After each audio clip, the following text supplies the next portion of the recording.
A rundown orphanage on the edge of a bustling city. The orphanage stood like a forgotten relic at the city's edge, its faded bricks chipped by time, its windows fogged by years of neglect. Inside, the laughter of children bounced off peeling walls, echoing through drafty halls that smelled faintly of disinfectant and old wood. Among them sat Lila, perched in her scuffed wheelchair by the window, where she could see the tops of the busy streets and pretend she was part of them. Lila was 8, with soft brown curls and eyes far too wise for her age. A car accident 2 years ago had taken her parents and left her legs paralyzed, but it hadn't dimmed her spirit. She smiled often, cracked quiet jokes, and spent hours drawing scenes of places she'd never been, mountains, lakes, forests alive with deer and foxes. Her imagination traveled where her body could not. Today, another child was being adopted. Lila watched with a practiced smile as a younger girl clutched her new parents' hands, eyes wide with joy and fear.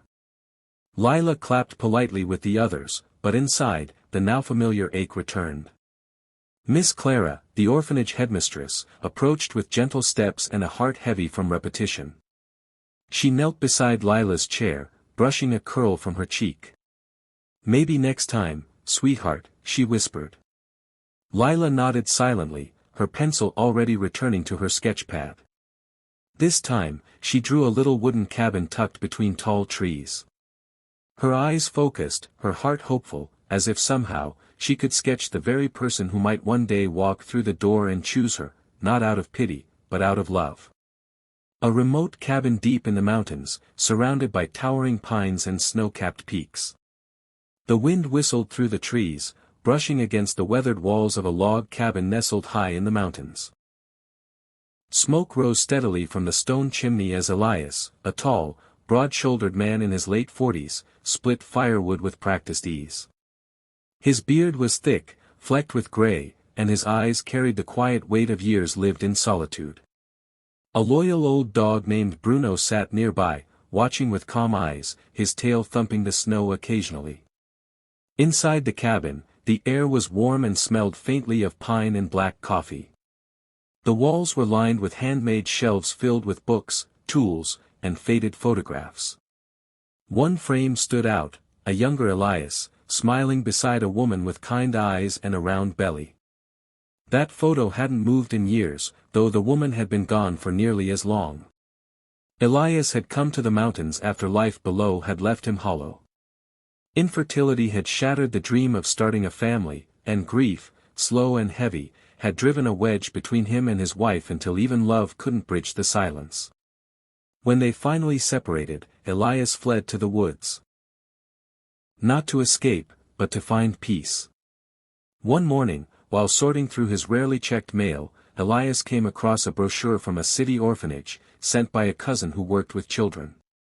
A photo on the last page caught his eye, a little girl in a wheelchair, grinning as she held a drawing of a mountain cabin. He paused, staring at the image. Something in her expression stirred something long buried. He didn't know what made him pick up the phone, only that the quiet inside him suddenly felt too loud to ignore. Orphanage visitation room, late afternoon. The orphanage visitation room was a modest, sunlit space with faded wallpaper and mismatched furniture. Toys were neatly arranged in bins, and children's artwork hung proudly on the walls. The clock ticked loudly in the silence, each second stretching into eternity as Lila waited, her hands folded tightly in her lap. She had been told someone was coming to meet her. Not just any someone, a man from the mountains. That phrase alone had sparked her imagination, tall trees, wild animals, snow-covered trails. She had drawn a picture that morning, of a cabin by a frozen lake, and folded it neatly in her lap. The door creaked open. Elias stepped in slowly, his heavy boots making soft thuds against the wooden floor. He looked even larger in person, broad shoulders, sun-weathered skin, and eyes that flicked nervously around the room before settling on the small girl in the wheelchair. Lila looked up at him, curiosity flickering behind her eyes. "Are you a real mountain man?" she asked, breaking the silence. Elias blinked, then gave a small, surprised chuckle. "I suppose I am," he replied, scratching the back of his neck. "You must be Lila." She nodded. "I drew this for you," she said, handing him the folded paper.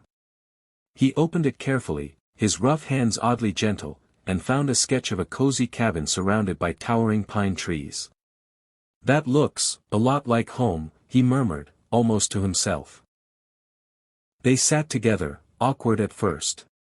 He asked about her drawings, and she asked about his dog, the snow, and whether moose were real.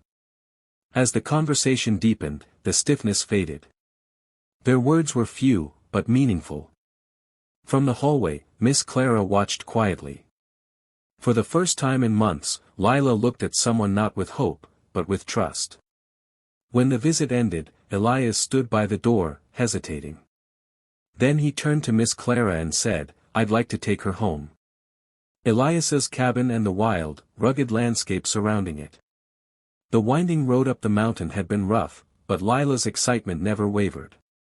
Snow dusted the pine trees like powdered sugar, and the air was crisp with pine and promise. When they arrived, Elias lifted her gently from the truck and wheeled her up a makeshift ramp he'd built the week before, just in case. The cabin was simple but warm, its wooden walls echoing with silence broken only by crackling firewood and the soft padding of Bruno, Elias's loyal dog. Lila's eyes darted around, hand-carved shelves, cozy rugs, a stone fireplace. She smiled. "This looks just like my drawing," she whispered. But the challenges became clear quickly. The terrain was rough and unforgiving. Gravel paths, narrow doorways, steep hills, they were obstacles Lila had never faced before. At first, she was frustrated and tired. There were tears, scraped hands, and moments when she doubted she belonged there. Elias didn't say much, but his actions spoke louder. He widened doorframes. He built a small pulley system to help her reach the lofted shelves. He even created a therapy routine using ropes, pulleys, and logs, disguised as mountain games. Each day, Lila grew stronger, not just in body, but in spirit. In return, Lila brought color and life into Elias's quiet world. She painted the shutters, sang while washing dishes, and insisted on naming every squirrel she saw. Slowly, laughter returned to the cabin, echoing off walls that had forgotten what it sounded like. One afternoon, as the spring thaw began, Elias found Lila on the porch, pulling herself into a custom tricycle he'd secretly built from scrap parts. She looked up, breathless and beaming. "Watch this," she said, and for the first time, she moved freely through the clearing, her wheels turning with joy. In that moment, neither of them spoke. But they both knew, something deeper than survival had taken root. Something like love. Something like home. Springtime in the mountains, wildflowers bloom, the air is crisp and full of life. The mountain had transformed. Snow had melted into rivers that hummed through the forest, and the once barren landscape now burst with color. Wildflowers painted the meadows, birds sang in the canopy, and sunlight poured through the trees like gold. The cabin, too, had changed. Its windows were cleaner, its porch now held a flower box Lila had planted herself, and laughter had settled into its beams like a permanent guest. On the porch, Lila pedaled her custom tricycle along the gravel path with practiced ease, her hair blowing in the wind. Bruno trotted beside her, tail wagging. She had grown stronger, her arms steady, her back straight, her spirit unshakable. Every push of the pedals was a quiet triumph over everything she had once feared. Elias stood nearby, sanding a piece of wood, watching her with a pride he no longer tried to hide. He had changed too, less gruff, more open. Where once he filled silence with work, now he filled it with stories, with shared meals, with quiet, comfortable company. That evening, under a sky bursting with stars, Elias pulled a small paper out of his pocket and knelt beside Lila by the fire. "I spoke to Miss Clara," he said. "It's official now." Lila blinked. "What is?" He handed her the adoption papers. "You're mine," he said, voice low but sure. "If you want to be." Tears welled in her eyes, but she grinned through them. I already was. They sat by the fire, wrapped in a blanket, Bruno curled at their feet. Lila leaned her head against Elias's shoulder, and for the first time in her life, the word family didn't feel like a dream, it felt like the mountain beneath her wheels, steady and real. And in her journal that night, she wrote. I used to dream of being chosen. Now I know I was never forgotten, I was just waiting for the right person to find me.